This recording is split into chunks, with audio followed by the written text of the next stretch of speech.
All right, here we go with the This Week in Golf podcast. And we're going to start off right now with my 6 takeaways from the LIV PGA deal that just happened. It's not an emergency podcast. I do a podcast every Tuesday about golf. It just happens that today we had some news break early this morning. So it's been about, 6 hours or so, letting it all sink in. I have my own opinions, hearing what other people have to say, and I'm giving them to you now. So my 6 takeaways from that, and just to briefly catch everybody up on what happened. This morning, the PGA sent out a memo that said basically they're merging the LIV Golf, the PGA, the DPT World Tour into, I guess, a new organization. And the primary sponsor of that organization is going to be the PIF. I don't know what that stands for. Basically, it means the people that invested in LIV, the Saudi Public Investment Fund. Public Investment Fund. There you go. The Public Investment Fund will be the major sponsor of the new outlet. So basically, they're a major owner or a sub-owner or who knows what. There's more questions than answers right now. But here are my 6 takeaways on kind of the landscape as it stands right now. What have we learned? The 6 things we've learned. First of all, number 1, it's all about the money. Make no mistake about it. This deal was about the money. All the people that left, that's why they left. That's why the PGA was having elevated events and bringing more money in. The PGA was losing sponsors because the sponsors were having to pay more money. LIV Golf was not getting the ratings. And let's be honest with ourselves. You, me, everybody else. We have to maximize our potential to make money in this world. And if somebody wants to give us more, we're going to take it. That's it. Every corporate job I've ever had, I've been a software engineer and a mobile app developer for the last 20 years. Anytime I wanted to raise, I had to leave the company and go to another company. There was never, well, maybe I got a raise here and there, but it wasn't significant enough to justify, right? So that's what this is about. That's why a deal was made. It's all about the money. People wanted to make a deal. I think everybody's just a little surprised that it happened when it happened. Number 2 takeaway of what we've learned. Players don't matter. They simply don't. 5 people. It's like Jay Monahan, another guy from the PGA Tour, this woman, Amanda, I don't know her last name, who brought everybody together, and probably 2 people from the LIV side made a deal. 5 people determined what was going to happen in golf, worldwide golf, probably somebody from the DPT World Tour. That's it. So, players don't matter. And every player on tour or golf, they're their own entity. Yeah, they might be employed or I guess contracted to a certain tour or however they want to phrase it. But look, everybody's their own entity. So the tour doesn't care about you. Never choose loyalty to an employer. Don't be loyal to an employer. They're not loyal to you. I think that's the one thing, everybody's, what about Rory and Tiger and Phil and Greg Norman? None of those people were involved in the deal at all. Players don't matter. The former players don't matter. The people with the money are not loyal to you. They're looking for the best deal. Number 3 thing we've learned. Ego makes people do stupid shit. Say it again. Ego makes people do stupid shit. That's what started this whole thing. That's why people left. That's why they started a different golf league, because they thought they could do better, or they weren't being paid enough, or somebody thought they're not worth enough. It's why it was never settled earlier. There's going to be a lot of talk about who took the money and who didn't. And you made it like Matsuyama made a bad deal by not taking $300 million. His ego, like all this stuff, right? But in the end, cooler heads prevailed. And I'm going to tell you a great story. I heard Dice Clay on the Joe Rogan podcast, and he was talking about how he facilitated getting Guns N' Roses back together. And for those who don't know, Dice Clay is probably the most famous comedian of all time in the last 30 years. And he was in Australia doing a show 5 years ago. And at the same place he was performing at, Slash, the lead guitarist of Guns N' Roses, the greatest band in the, well, Metallica is the greatest band. The second greatest band, Guns N' Roses, at the height of their career, broke up. And so he sees Slash there and he goes, "Hey, Slash, what are you doing here?" And Slash is warming up on his guitar to play the national anthem for whatever event they're at. And Dice looks at him and he goes, "You were the front man of the greatest band in the 80s and 90s, and now you're playing the national anthem at some podunk arena in Australia. Yeah, what are you doing?" And he said, "Well, I couldn't get along with Axl because he was always late to all the shows." And he was like, "Dude, really? This is why you broke up a band, because someone was late?" Or you know. And so then he went back to Axl and he was talking to Axl and he, and he sorted it all out.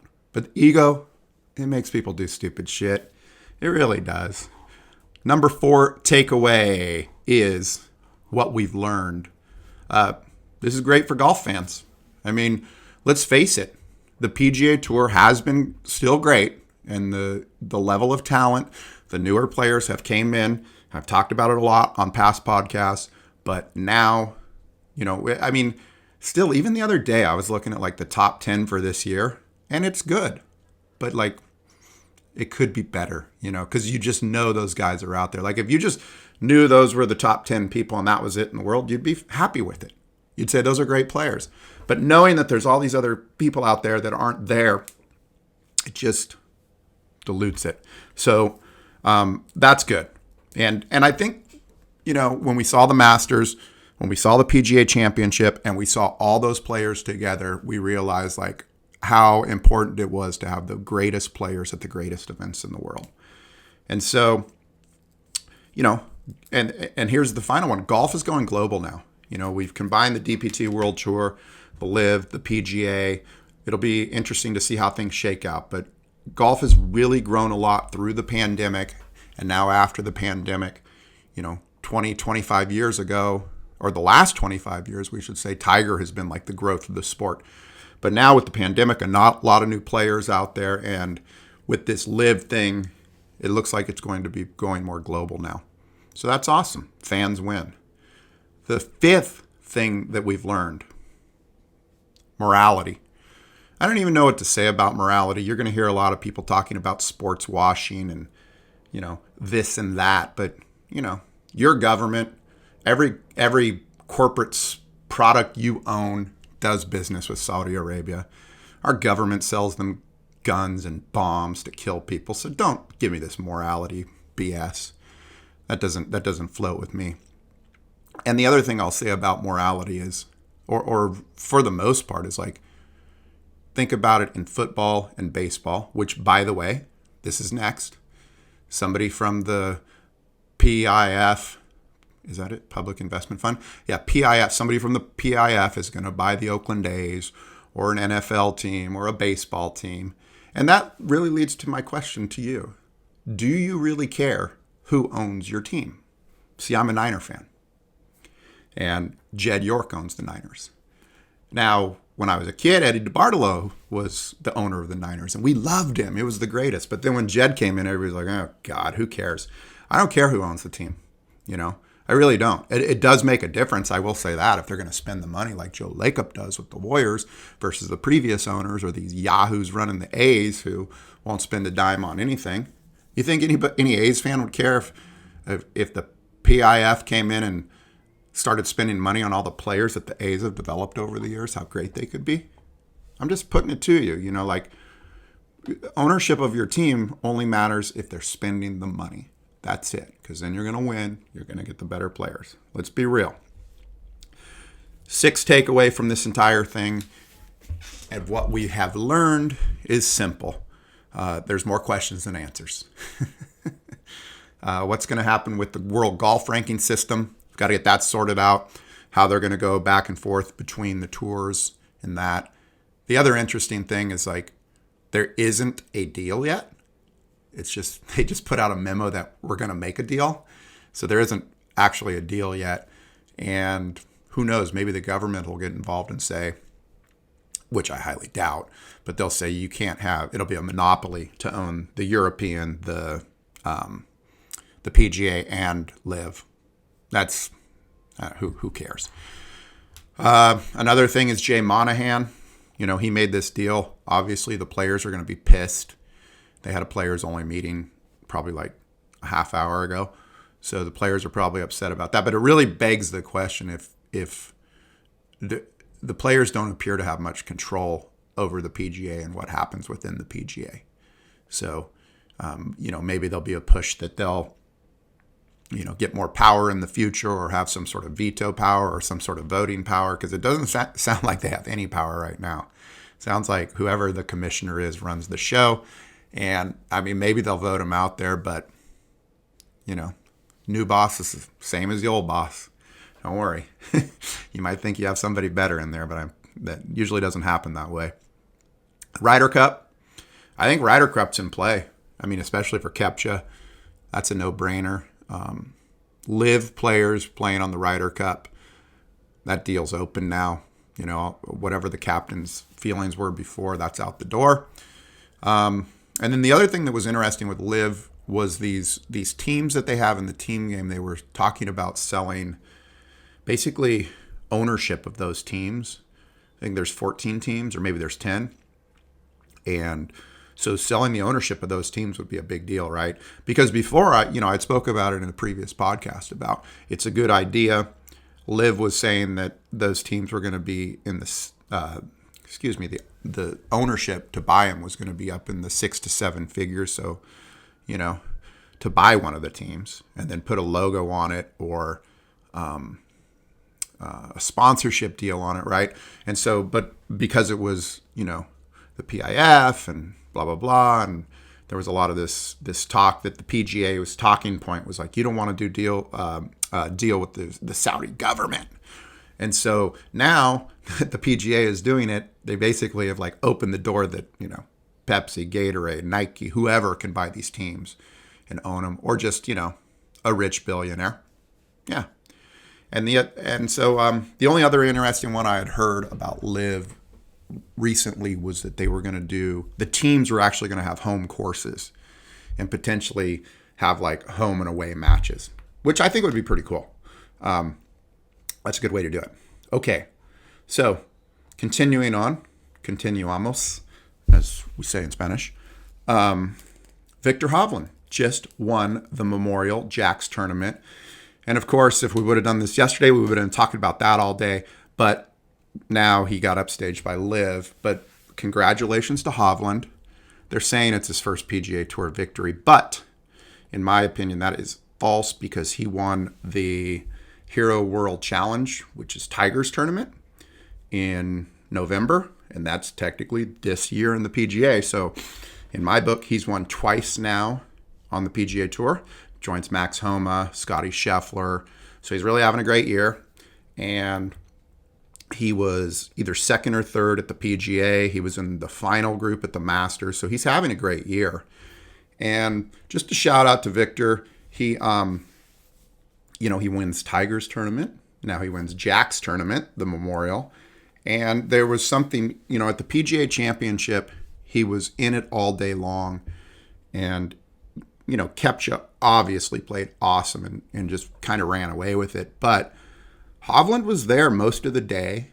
And every time, like, Hovland made a birdie, it looked like Koepka might get a bogey, but then Koepka would pull out a par. So, like, Koepka was able to kind of, like, limit the damage. But Hovland was hanging around. And then on the 16th hole, he hits it into the fairway bunker. And he's got a shot out of it. He ends up hitting a ball this high off the ground, 2 inches off the ground out of the bunker. He basically blades one out of the bunker. And it goes straight forward into the face of the bunker, which is not a sand face, but a grass face bunker. And the ball plugs into the face of the bunker. So I guess, at that point he can try to hit it out of there, but it was so deep in there he couldn't. So he had to take a drop. He takes a penalty and ends up getting a bogey. And from there it's Koepka's, right? Koepka just doesn't look back. So Koepka goes up 2 at that point. So unless Hovland birdies, and it's that course of the PGA Championship, the 2 hardest holes. Doesn't happen. Koepka wins. Hovland shakes it off. Dude's always got a smile. And I was listening to all the post golf pressers, and I actually wrote a piece on it. It's written on our blog, on the Golf BPM blog, about how he has world-class self-talk. World-class self-talk, the way he talks to himself. And what had happened, and I'll give you an example of this. So he's on the 12th hole this weekend at the Memorial, and he's just off the green, and he's got this little chip shot. He's maybe like 3 feet off the green, and he just has to chip it barely onto the green, and then it'll funnel down to the hole. It's downhill. It's a really tough chip. But he stubs his wedge into the ground, and the chip goes a foot, and it ends up not even making it onto the green. And so now he's looking at a bogey. Well, he can chip in, but he's looking at a bogey, and he then chips it to about an inch away and taps it in for a bogey. But afterwards, when they talked to him, he goes, at least the next chip was an easy tap-in bogey, so it could have been a lot worse. That was what he said. It could have been a lot worse. I've been in this position before. There's still plenty of time left in the tournament. And these are the things that he was like thinking to himself and talking to himself. So, when you get into a bad situation, and I'm horrible at this, I would have not have said those things. I would have said far worse. I'm an idiot. Right? And so his talk was like, hey, it's okay. There's plenty of time left. And so he goes on to the last 6 holes. He plays them 2 under par. And that's how he wins the tournament, basically. He posts 7 under. He's 2 under for the last 6 holes. Everybody else, while he's like, he gets into the zone, and everybody else is like staggering home at that point. They're just like bogey. And Denny McCarthy, all he needed to do was par the last hole, and he wins the tournament. But he bogeyed it. And then he ends up in a playoff, and Hovland wins in the playoffs. So congratulations to Hovland. And just an outstanding performance at the end, overcoming errors at the PGA, not letting that hold him back. And then when really a disaster hit at the Memorial, overcoming that. So very much a big congratulations to him. Rose Zang. Rose Zang is, she's turning into a real Tiger Woods here. Okay, so Rose Zang, let's just do the math on this. She's won the U.S. Amateur.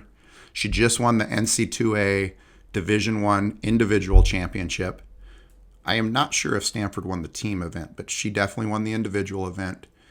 And she won the Augusta National Women's Amateur, which is, I call the Masters for women. And then she enters her first pro tournament and won her first pro tournament. So Rose Zang on the LPGA now. First entry, first win, coming off the U.S. Amateur. This could be huge.